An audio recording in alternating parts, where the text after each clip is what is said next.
Hi everybody, welcome back to my channel. Have you ever heard the saying, he who goes slowly goes safely and goes far? Well, that is actually the translation of an Italian proverb. Chi va piano va sano e va lontano. And it's more than just a nice phrase that your nonna might say. It's truly a window into the Italian soul, into the culture, and we use it a lot.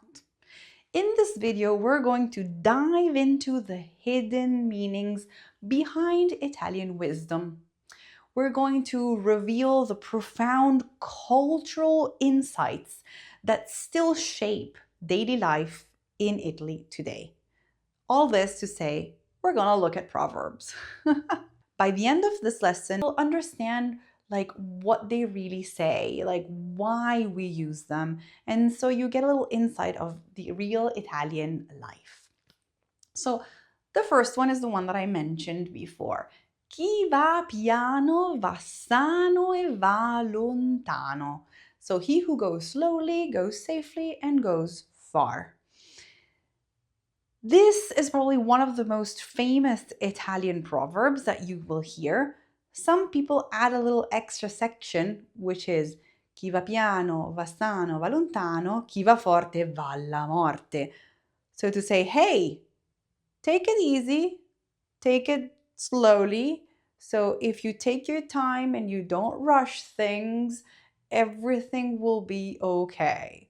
So the other addition, va alla morte, is like if you rush it, you die. Okay, we're being a little dramatic there.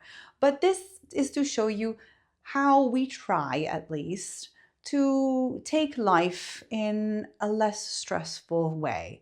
Okay, so we're not too focused on reaching the destination quickly, but we want to take it slow and we want to enjoy the ride. Okay? So you might hear someone say this when a friend is hurrying or getting anxious to do something quickly. Tranquillo, chi va piano va sano e va lontano. Relax. Slowly and steady wins the race. That's sort of the real translation. You might also hear nonna or mamma tell you this when you're taking the car. So, mi raccomando, chi va piano va sano e va lontano. So with the idea of don't drive too fast, which for me is not a problem because I'm a horrible slow driver, but with some Italians, we tend to have speed problems. The next proverb is meglio un uovo oggi che una gallina domani. Better an egg today than a chicken tomorrow. Yeah, this proverb means it's better to have a small but certain thing right now than a big but uncertain one later on. It reflects that we reflect on the practical things. We appreciate what we have, and we might not want to chase something that might not even ever come. Let's put an example in context. Non aspettare quell'offerta che forse non arriverà. Meglio un uovo oggi che una gallina domani. So don't wait for that offer that might never come. Better to have something sure now than maybe something that's not certain later, okay? Just to give you a little context there. The next one is very poetic. Tra il dire e il fare c'è di mezzo il mare. And it means between saying and doing, there's the sea in between, okay? It's poetic, and I think it's very true, and I think I use it quite a lot. It means it's easy to talk, but much harder to act. You are acknowledging that saying something and doing it are two different things. For example, hai detto che iniziavi la dieta lunedì. Sì, ma tra il dire e il fare c'è di mezzo il mare. So you said you'd start the diet on Monday. Yeah, easier said than done. I prefer the Italian version with the idea of the sea.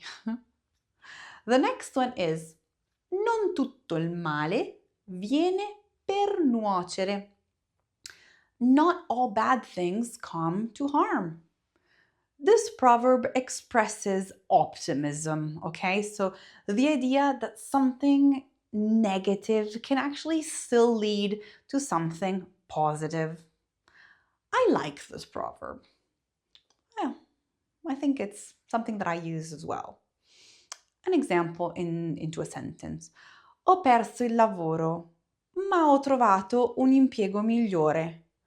Non tutto il male viene per nuocere.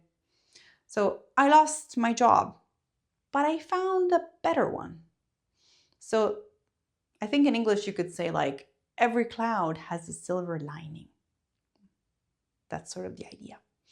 It truly reflects the Italian tendency to find hope even in difficult situations, okay? It's a kind of everyday resilience that we have. The next one is l'erba del vicino è sempre più verde. The neighbor's grass is always greener. This is easy, just like in English. This means people always think that others have it better, okay? So the idea of the grass is greener on the other side. Vorrei vivere a Roma. La mia città è così noiosa. L'erba del vicino è sempre più verde. So, I'd like to live in Rome. My city is so boring. Well, the grass is always greener on the other side. Okay? It's a very similar to the English version of it.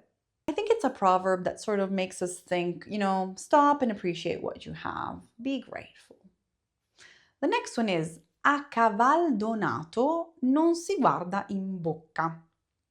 Very figurative here. Don't look in the mouth of the horse that's been gifted to you, meaning don't criticize the gift or something that has been given to you for free. Yeah. For example, il maglione non è proprio il mio stile, ma è un regalo. E a caval donato non si guarda in bocca. The sweater isn't really my style, but it's a gift. So don't criticize it because it's been given to you for free. So you will not criticize a horse's mouth if the person gave you the entire horse for free, right? I've never been gifted a horse. Okay. The next one is ride bene chi ride ultimo. He who laughs last laughs best. This is one about patience and perseverance, okay? So it gives you the idea of, hey, don't celebrate too early because the final result is what counts. For example, pensavi di aver vinto? Aspetta un po'. La gara non è finita. Ride bene chi ride ultimo. So, you thought you'd won? Just wait, the race isn't over yet. He who laughs last laughs the best. I think that Italian proverbs are not just old-fashioned sayings, they're part of our daily speech. You'll hear them, okay? Not only from grandparents, you'll hear them from everybody in conversations, in TV shows, in books, in novels. They capture the essence of Italian culture, wisdom, humor, I think, and it shows our love for expressing things in colorful ways. So when you use them, Italians will instantly feel that you get the culture. Now, tell me, I'm very curious, which one of those was your favorite? Write it in the comments. I will read it and I will get back to you. If you enjoyed this dive into Italian wisdom, please don't forget to subscribe to my channel. It's completely free for you, but it really helps me. I'll see you next week. Un bacio. Ciao.